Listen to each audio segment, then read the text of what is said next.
Hey everyone, it's Matt, and today I am joined by my very special guest, author Amy Hale. Say hi, Amy.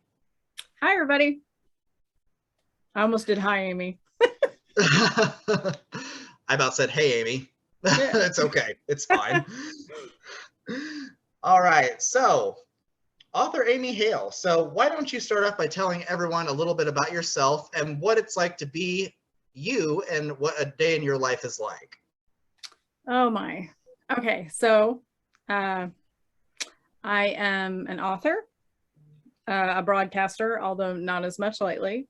Um, a mother of two adult children now and a wife.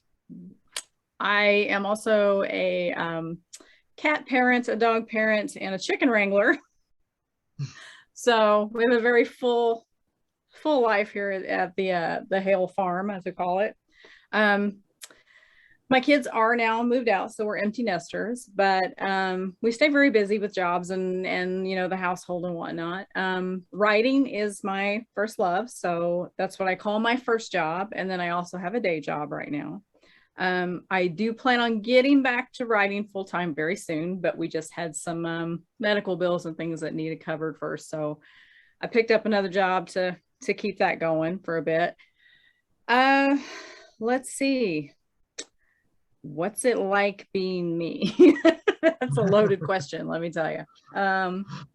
So when I'm not working the other job, um, I'm always thinking about stories. And on to work, while I'm in the shower, on the way home from work, anytime I'm in the car, I'm listening to audiobooks or podcasts about writing. Um, I'm currently listening to a master class on writing because I'm trying to improve my own work. I feel like it's important that I constantly improve the work that I'm putting out. So that's pretty much what I'm doing. If I'm not writing and I'm not working the other job, I'm thinking about writing. And it's an obsession, pretty much. Yeah. Awesome. And when exactly did you know in your life that you wanted to write for a living? Oh, wow. That's a good question. I know in high school, I started to write my first book and I got through most of it. I don't remember finishing it, but I do remember thinking it was complete trash. And I think I burned it in a bonfire. Kind of wish I had it back now just to see, but I remember bits and pieces. Then, life, jobs, kids. When my kids were little, I did write a couple of children's books, and my mom helped me illustrate them with like this computer program that would, and this is this is like late 90s. So it's still very basic. You didn't have the kind of programs you have now. And then she like did a spiral bind thing with it. It was very homemade, but I still have the books. Actually, I have one right here. Oh, awesome. Oh my So if you can see gosh. the little pictures.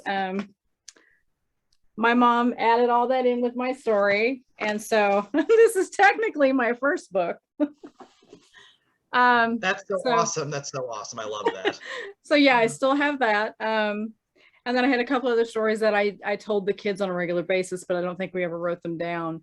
Um, and then about 2000, it was 2001, I had been diagnosed with depression and anxiety. I was dealing with some pain that was like, at first we thought maybe it was fibromyalgia. There was a lot of weird stuff going on with my health. And I started doing some research online. And that's when I started learning about some different dietary approaches to treating these different ailments that I was dealing with. And that got me started blogging about health and diet and the kind of things I was learning, which led to me moderating a health and diet forum, which then led to writing for a low carb magazine. And then from there, I continued to just progress in writing for different places and different entities. I ended up doing some photography articles as well because I graduated from a photography school. So it kind of just progressed naturally, I think. I don't think At least up until that point, I thought I could make money doing it. I thought only people that had big publishers and big names, made money writing, but I learned quickly that that's not the case. If you have the right work ethic and you can just get your foot in the door, it'll lead to other things quickly. So yeah, so I did that for a while. And then I really kind of got tired of the whole diet and health sphere and decided that I wanted to go back to my first love, which was fiction. So in 2014, after a long discussion with my husband, I quit my columnist job in the health sphere and moved to fiction and started writing my first book. That's so awesome. And as an author, what do you think is the best aspect of your job, like in your honest opinion? Oh, it's kind of hard to pick one because there's a lot of great things about writing. It's great therapy, especially if you can't afford a therapist. It's really great. Even if you just write it down and burn it, it's great being able to just get your thoughts out there. And I'm kind of half joking, but a lot of my books are therapy because if there's somebody that really frustrates me, they end up in a book. They're not recognizable. Don't go looking for yourself. You're not going to find yourself. But if you're reading my books and you see someone that dies horrifically, or I really put them through the ringer, it's probably, at that time, I was probably thinking of someone specific when I wrote it. So it's great therapy. But I have to say, I think my very favorite thing is when a reader comes up to me and tells me that they've connected with the story I've written. Maybe how it's helped them through a tough time, or how they just really enjoyed that escape for a while. That's really probably my favorite thing. That's amazing. Actually, I love that answer. And your first fiction novel published fiction novel came out in 2015. Mm-hmm. Tell me a little bit about how that book came to be and why you decided to make that one your first. That was the book that would not go away. I had, like I said, I discussed it with my husband. I have had the story for Ulterior Motives in my head for about 3 or 4 years, just knocking around. And I could not get it out of my head. And I told my husband, I said, I guess I need to at least write it down, get it out there, and then I can decide if I want to do anything with it. And that was about the time that we started talking about, well, what if I just did it? What if I went for it? What if I just put myself out there, got it published, and, see what happens? And that was, I was learning about the independent publishing side of things, and decided, what have I got to lose? So there was still a lot I did not know writing this first book. And with each book, I learned more. But it took me about a year and a half to totally finish it and get it ready. So I guess technically I started it in 2013, but 2014 is when I quit and went with it full time. I could not get it out of my head. And so I thought the only way I'm going to get away from this story is to get it on paper. And so, I decided to give it a shot and see what happened. And it was quite an experience. But yeah, it took me about a year and a half total to get everything ready to go, and get it published. And wow, I was just talking with my husband earlier today, because today is an anniversary of another book that I published. And we can't believe it's been over 7 years since I started doing this. So it seems like time has just whizzed by. Time flies when you're having fun. It does. It really does. That's awesome. And going on to some of your side stuff that you do, in 2020, and since you just brought up your husband, you guys started this web series, mm-hmm. Creative as Hale. Yeah. Why don't you tell me a little bit about that, how it got started, and what it's all about? Okay. So my husband and I have met so many amazing people on this journey. We do a lot of conventions. We do book conventions. We do Comic-Cons. And he goes with me to all of them. We've met some amazing people. We've made some really good friends through these various conventions. And we got to thinking about it and talking about how many talented people we know. And some people just don't have the platform to get, to get their work out there. And while we didn't have a huge platform, we thought, what if we helped push those people in front of others? So we got to talking about it and decided that we would do an interview show. We titled it Creative as Hale. And we interview creatives of all types. So we've had actors, we've had singers, we've had photographers, we've had graphic artists, we've had other authors. I mean, we've had quite a range of people because it's about being creative as a whole. So any kind of creative endeavor, we were excited to talk about it. And we decided to do that. And we started in 2020 when things were really slow, and how everything went that year. So we did a couple of those, and then we were unable to do any for a while. And then 2021, we picked it back up and had a pretty good season for 2021. We did have to put it on hold because of some life changes. And currently it's still on hold, but we do plan on trying to bring it back once we have a little more predictable schedule. But it's been really fantastic because we've been doing similar to what you're doing here, just talking to people and finding out their story and sharing it with people and saying, hey, this person is amazing at this. You should really check out their work. And it's been very gratifying to see how much it's picked up and how many people enjoy learning from others, because it's really just educational and a learning experience. Yeah. And for those watching, where can they find these episodes? Is it on Facebook? I do have them on Facebook, but the easiest way to find them is to go to youtube.com/Amy Hale. And we've got all of the episodes on YouTube. Okay, awesome. And while you were talking, you kind of dug into my next question. Well, at some point you did, at least. You do attend a lot of conventions in the local area.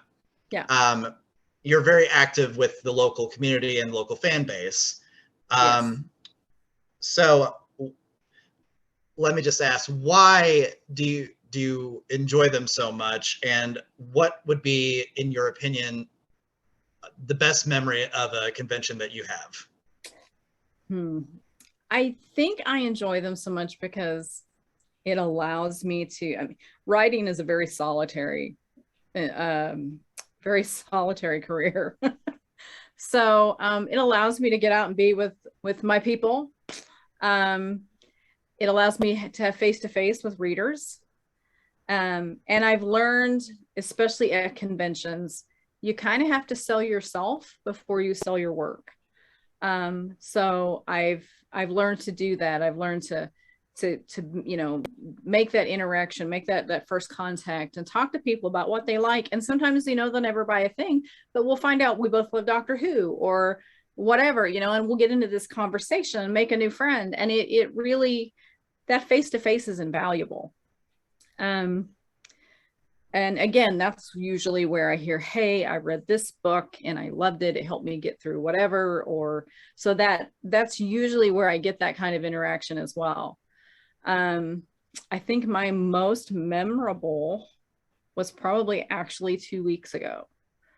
I had a mother and a young woman come to my table, and they said we were hoping you would be here. We read your first book, Somewhere Within, which is part of the Havenwood Fall series. And my daughter loved it so much that she went as your main character, Zoe, for Halloween. They said that she carried the book with her to show people who she was supposed to be. And then she actually won 2 costume contests with the costume. And they showed me video of the costume. And this young lady had a full kind of white and blue dragon costume with working wings.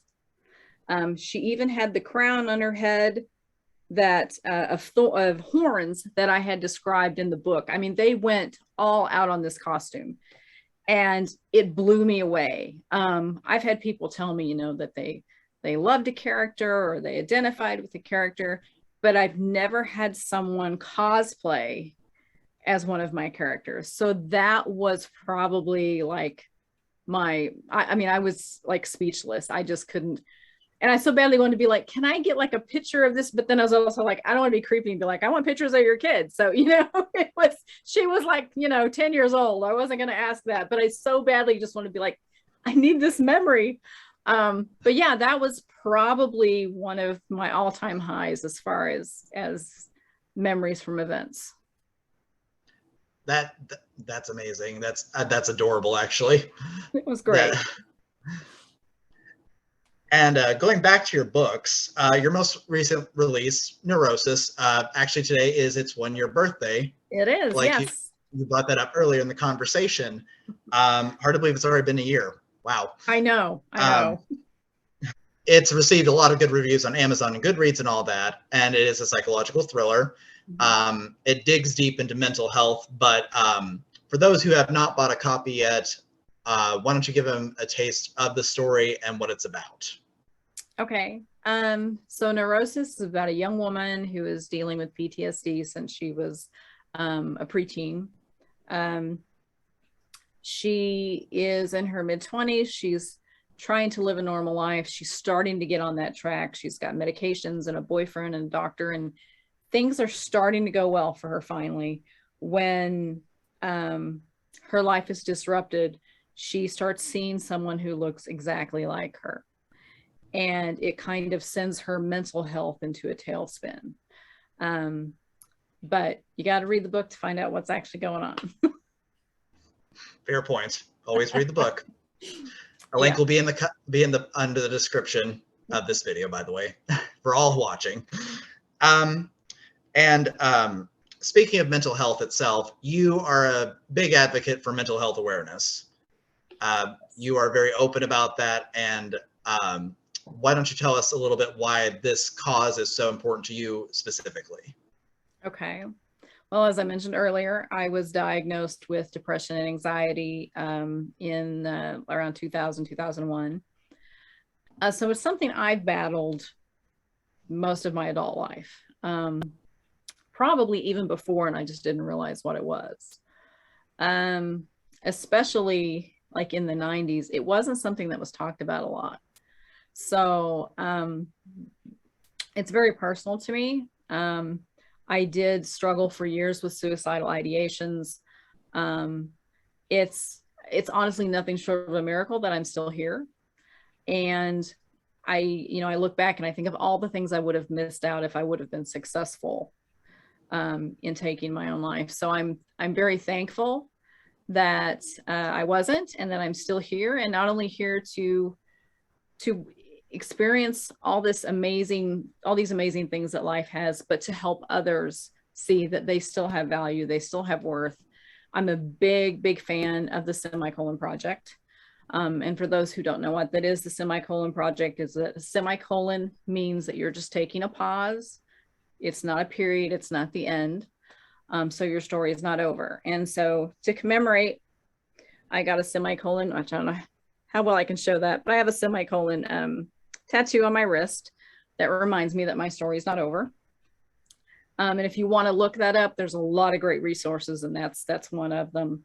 I also it also runs in my family. My children have struggled with different mental disorders that they, it's difficult, and there's not a lot of support out there. Despite the awareness that we now have, there's still not a lot of support out there, especially if you are, if you don't have health insurance, or you don't have a good support. There's a lot of people that just don't have a good support group. People don't understand how difficult it is sometimes. It's the whole, well, you don't look sick. Well, there's a lot more under the surface than what you can see. So it's very important to me that people understand that they're valued and they're loved, and that these things are all temporary. We just have to tough through it, find that support system, and keep pushing through, because there's always something better on the other side. That's really beautiful, and that's a beautiful cause. That is actually, thank you for sharing that with me. Yeah, And absolutely. and regarding your writing again, so it has been a year since Neurosis has come out. So I know you said that you are working full-time plus writing on the side plus going to cons and everything else that you're doing. Yeah. But is there a new book in the works? And if so, could you maybe give us a little taste of what it's about and when it might come out? Okay, so I don't have release dates yet because I'm learning not to announce books or release dates until we're pretty close to being finished. Neurosis taught me that lesson. Had planned on releasing Neurosis in late 2020, and it ended up being almost it was pretty much mid 2021. So I've learned to just kind of, shut my mouth for a bit. But I can tell you that Neurosis has a sequel called Psychosis, and we're hoping to have that out in the next few months. I will make that announcement when I definitely have a date. I'm also working on a supernatural thriller. That one I can't talk about much because I'm kind of farming. I'm shopping that around to some agents first before I do anything with it to see what happens. And then I do have another idea for a paranormal romance. So that one is really kind of up and down right now. I don't know what's going to happen with it, so I can't give you a lot of details on it either. But I'm just excited to finally have ideas running again because Neurosis released a year ago. It's been a year since I've released a book. And that feels very weird to me because I was releasing books every 3 to 4 months. And now I'm just like, so yeah, I'm just happy to be back in the swing of it. But hopefully I will have some announcements soon.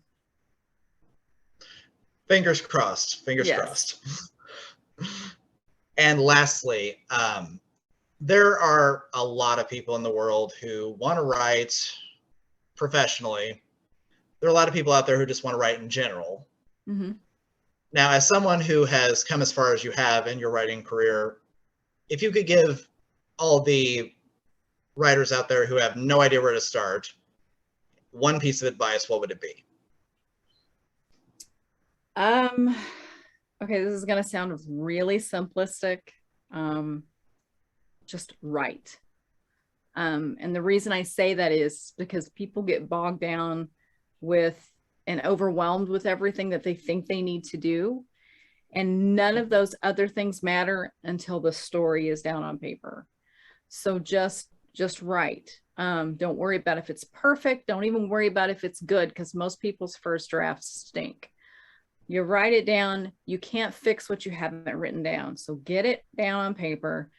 And from there, you can go back and you can find the places that need tweaked or fixed, or run it by a friend, run it by beta readers, editors, whatever you need to do from there.